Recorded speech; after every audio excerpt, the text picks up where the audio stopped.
Hi, this is Billy from Ever Expanding Life. Today I'm going to show you how to set your torque wrench.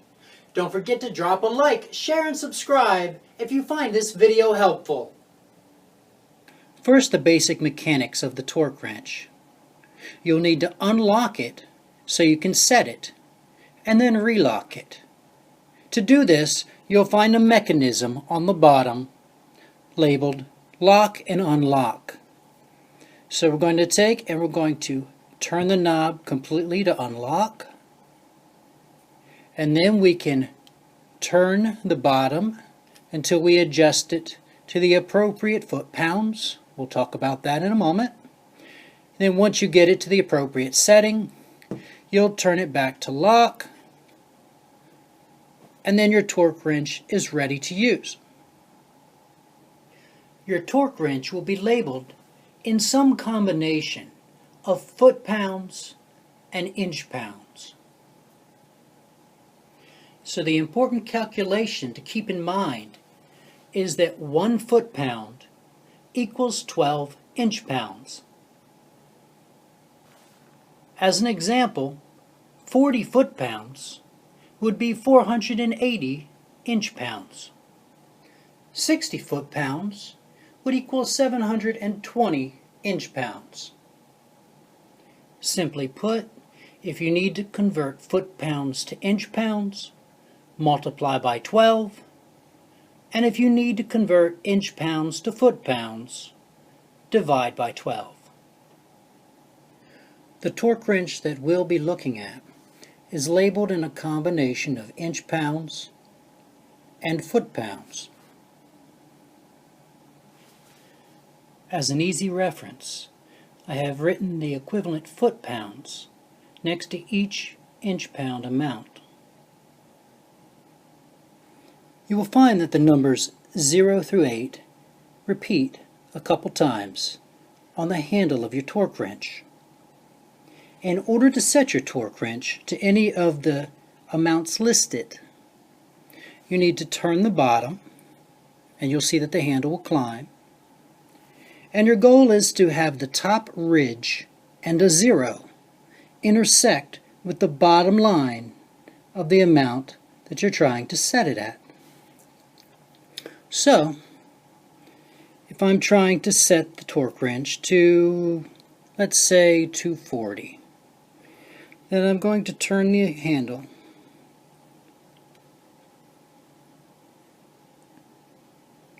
like this, so that 240, the top ridge of the handle, and 0 all intersect. So that means the wrench is set to 240. If I want to set it at 480, I just keep turning until the handle climbs to 480.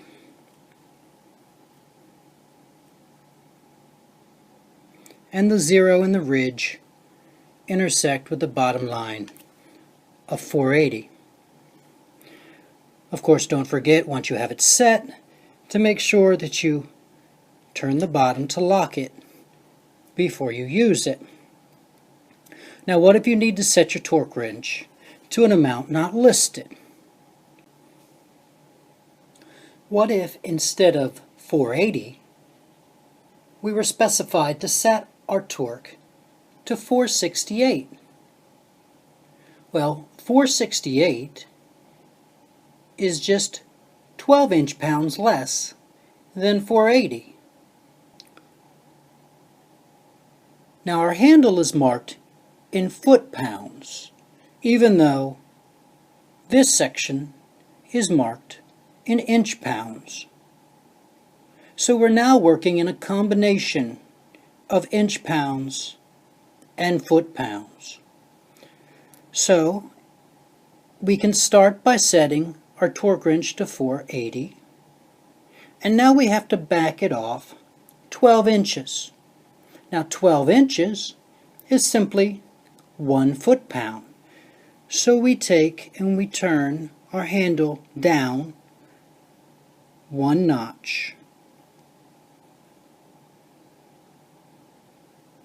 So now our torque wrench is set to 468. As another example, if we wanted to set our torque wrench to 288 inch-pounds, we could look at that as being 240 inch-pounds plus 48 inch-pounds. 48 inch-pounds divided by 12 would equal 4 foot-pounds. So we could set our torque wrench to 240 and then increase it by 4 foot-pounds. So let's see what this would look like. First, we're going to zero out our wrench at 240. So now the ridge and the zero line up with the lower line of 240. So now, to increase to 288, we're going to turn the bottom so it climbs 1, 2, 3, 4 foot-pounds. So now our wrench is set to the equivalent of 288 inch-pounds. Again, don't forget to lock the bottom before you use your wrench. Hopefully you can take this information and find the settings that you need.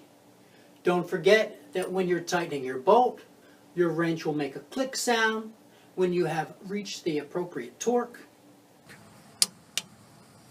See? So you know when to stop. I hope you found this helpful. If you have, please drop a like, share, and subscribe. Thanks for watching. We'll see you next time, and may you be blessed with an ever-expanding life.